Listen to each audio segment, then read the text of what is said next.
Yesterday I was doing a lot of carving in some hardwoods with my knife, and I noticed that it was losing that bite to its edge, and when I look at the edge like this I can see a couple of flat spots where instead of being perfectly pointed like that, the edge has kind of been flattened, that very where the two sides meet, and so it's not really that sharp anymore. It's still kind of passing the fingernail test, but the edge is a little bit rounded out. And so I'm just going to demonstrate my field sharpener here.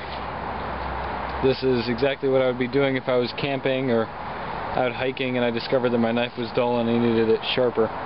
On this side I have a 1200 grit diamond credit card. This is DMT brand. I think there's one other brand too. I forget what it is off the top of my head. This is green chrome oxide, and you can see that it's kind of black on the top, and that's just metal that's deposited there.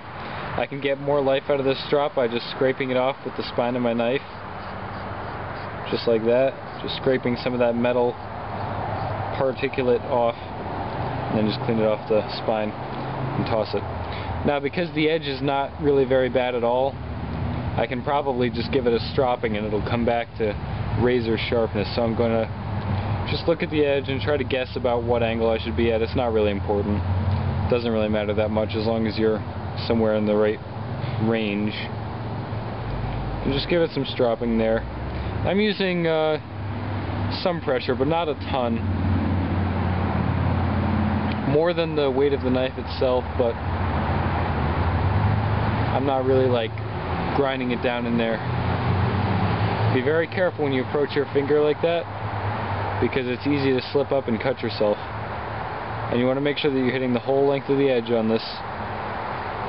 And then what I like to do, once that's done, is I take another look at the edge. I don't see any flat spots anymore. Do the fingernail check. It's pretty good. Now what I'm going to do is just a few very, very light passes at a higher angle to make sure that I get rid of any burr that I've created. Even though this is a very fine grit, I can still create a small burr using pressure. So just barely even using the weight of the knife itself, just take any kind of a burr off. And this is at a higher angle. This is about, I don't know, 30 degrees maybe per side, but it's so light that it's really not going to hurt your edge at all. Now, check that edge again. That's good and sharp. That can now, I should be able to shave my hair. Not that I have very noticeable hair here, but so let's shave the hair off my arm. So my knife is once again sharp, and that really just took maybe a minute. It would have been faster if I hadn't been filming. So my knife can now go back into its sheath, my sharpener back into its pouch, and my knife is good to go again. I was doing a lot of chopping with my new cold steel tomahawk yesterday, and the edge got pretty dull after a lot of chopping, as with any tool, and I got a couple of really tiny little dings in there, so I'm just going to sharpen those out. And you can see that this edge is not what originally came on the tomahawk. I thinned it out and I polished it up a little bit, and it actually really cuts well. I was kind of surprised. I didn't expect for it to be a great tool. So just pull some of the wood off the edge, and this is the 1200 grit diamond. I'm just going to do some light circles with it.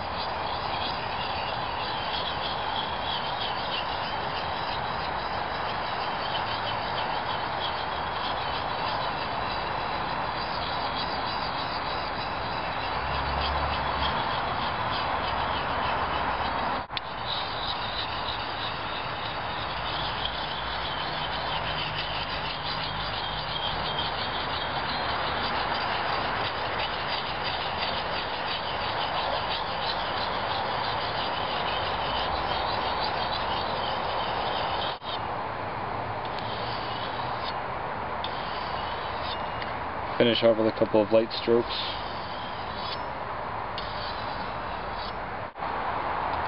Now it's passing the fingernail test, so I'll wipe the metal grit off.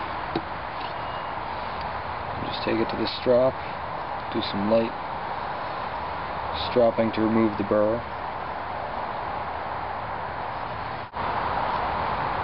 I do the stropping at a pretty high angle just to make sure that I'm getting the very edge, and I do it very lightly, so it's not really an issue with rounding the edge off. So it definitely passes the fingernail test.